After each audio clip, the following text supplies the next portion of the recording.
Human ang pipila ka higayong pagpaniid sa kung kinsa ang nagpaluyo sa pagpangawat og sako-sakong bugas sa Phase 3 Doña Soledad, Barangay Libangal, na aktuhan nagyud kini og nasikop sa Barangay Tanod ug Macar Police Station. Giila ang suspect nga si Dariel Feliciano, 23 anyos nga residente sa San Roque, Barangay Labangal, Jansan. Naaktuhan kini nga ginadiskarga matod pa ang sinakong bugas gikan sa truck sa mismong tag-iya sa bugasan. Aduna matod pa kini kauban apan nakasibat. Sobra na, nakailang beses na, siguro mga 10 na naitabo na rin sa ako. Mga bigas, tapos battery na sa kanan.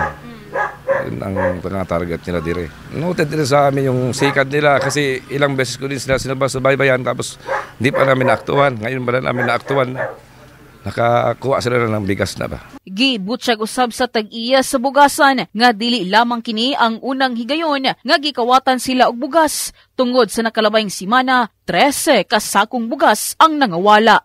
Siguro sa karon lang nga tuig ano na siguro mga kalima chairman ano.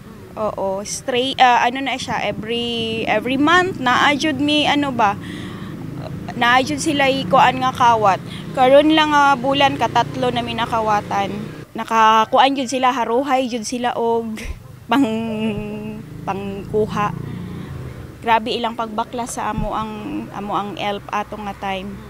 Mao na karon nga amo na jud siyang gi-operasyonan nila chairman nga dili na lang jud mi mga tulog kay para makuan jud namo maaktuhan jud namo ang ilang pagpangawat. Hugot manusab nga gihimakak sa suspect ang mga aligasyon bato kaniya. Daghan naman daw sila nawalaan dito ma'am, tapos timing pod nga nag-sideline ko og si ka-driver. Akong amigo nagpatod sa lanton. Anya kay pag wala pa may kaabot sa lanton ma'am, nag-agi rami ilaming giharangan. Arang sidecar wala na kay karga ang bugas na ma'am. Ila nang giguyo dito ma'am, tapos gibot nga no isa ka sako. Sus ma'am, kung ako lang mangawat mga 25 kilos lang magud akong kawaton god. Naiyak ako eh. Kasi sobrang kapoy namin ba. Karon ilang gabi na ako napuyat. Sunod lang. Naiyak na ako sa ginawa nila dito. Sa bahin ni outgoing Kapitan Reynaldo Clapis sa Barangay Labangal, ang ayan matod pang ipadayon sa mga biktima ang pagpasang atog kaso batok sa suspect. Gikumbinsi na to ang katong tag-iya sa bugas nga pailang yun kaso para kahit pa paano bawas-bawasan na to ng mga tawhana kay walay lain na silang dili manarbaho ang ilahalang is easy money, sigilag pangawat.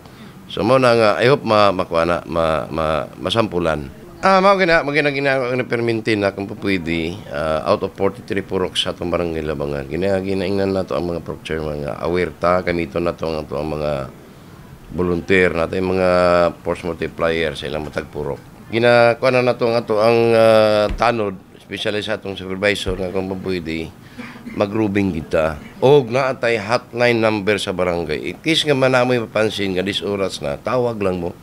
In the heart of changing lives, kini si MJ Fernandez sa Brigada News Jansan. Brigada News.